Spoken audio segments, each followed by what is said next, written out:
Nocturnal Animals, Decoding the Symbolism in this Riveting Tale of Catharsis and Revenge. This article has been written by Mirhan Tariq. The incredibly talented and popular fashion designer Tom Ford has also dabbled in filmmaking.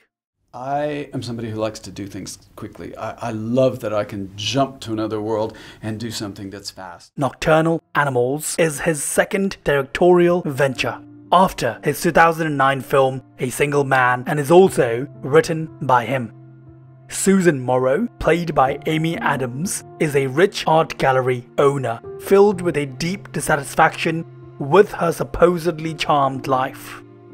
One day, out of the blue, she receives a package with a book from her ex-husband from 20 years ago, Edward Sheffield, played by Gyllenhaal, which he has written and dedicated to her.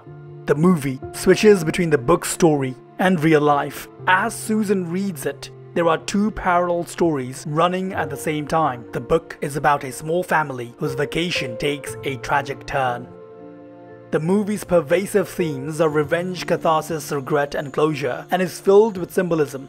It cleverly ties in Susan and Edward's real life with Edward's book story. Even though we never get to see him in present time in the movie, the script can create a connection with his character via his book. There are clues littered throughout the movie about what the book is really about.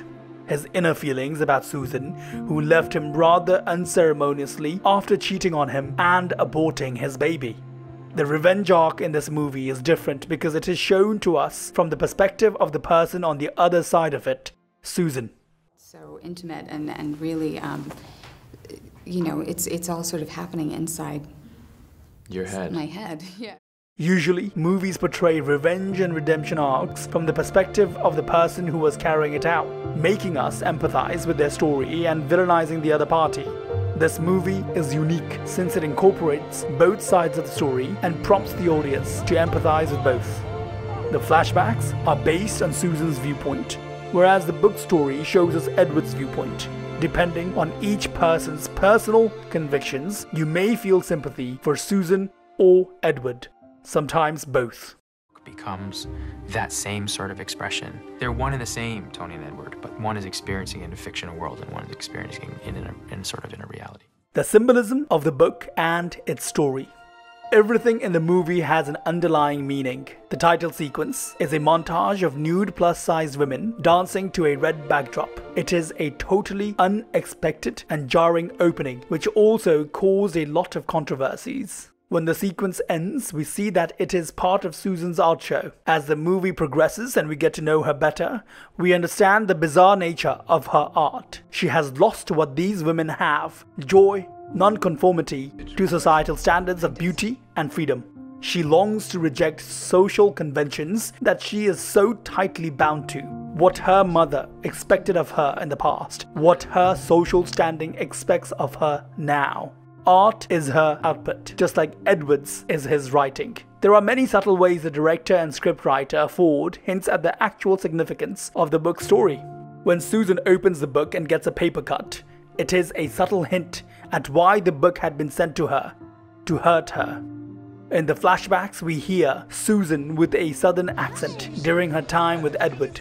Although present-day Susan has lost that accent completely, the wife in the book is also from Texas and has a southern accent. The male lead in the book, Tony, is played by Gyllenhaal, as is Edward. His wife, Isla Fisher, looks a lot like Susan, playing upon the running joke of the confusion between Amy Adams and Isla Fisher. While the wife is clearly supposed to represent Susan, the daughter represents his unborn child that Susan had aborted years ago. Through the book, Edward tries to find closure as his wife and future child was snatched away from him. Through Susan's thoughts and flashbacks, we see the dissolution of her marriage to Edward as she considers him too sentimental and sensitive for the real world. Edward's perception of this is that she considers him weak, In the book, we see Tony go through a transformation from mild-mannered and meek to strong and courageous as he avenges his wife and daughter's death, representing the transformation Edward wants for himself.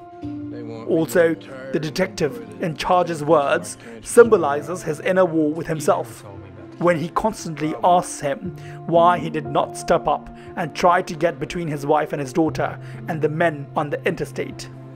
Another Easter egg left by Ford is the way the body of the daughter is laid out on the sofa in the book. In exactly the next scene in real life, when Susan calls the daughter, she is laid out in the exact same way. In one scene, Susan stares at a piece of artwork in a gallery, which spells out revenge, and gets suddenly reminded of the villain from the book. Susan also talks to her colleague about how Edward used to call her a nocturnal animal, which is the title of the book. The dark depths of human emotion and behavior. The movie is violent, uncomfortable, and deals with ugly emotions people usually never talk about. The novel is gripping and violent, which distresses Susan as well as the audience. The especially graphic violence is deeply antithetical to how Susan remembers Edward in real life, shocking her even more.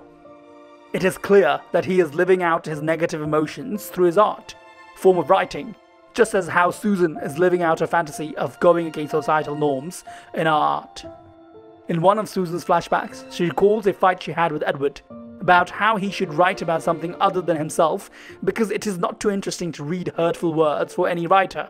20 years after their split, Edward finally did write a finished novel about himself, which on the surface looks like it is not about him at all, to anyone unaware of his personal story.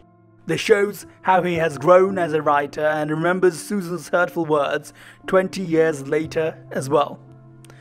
This is his message to her. He can now write about himself and what he knows in a way that is great writing.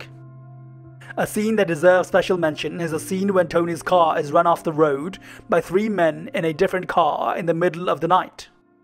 The tension in that scene is palpable and enhanced by filmmaking decisions. We're very lucky to be shooting on film, so when we want to, we can push the granularity of the image, and that gives it real teeth, which I think is useful for that section.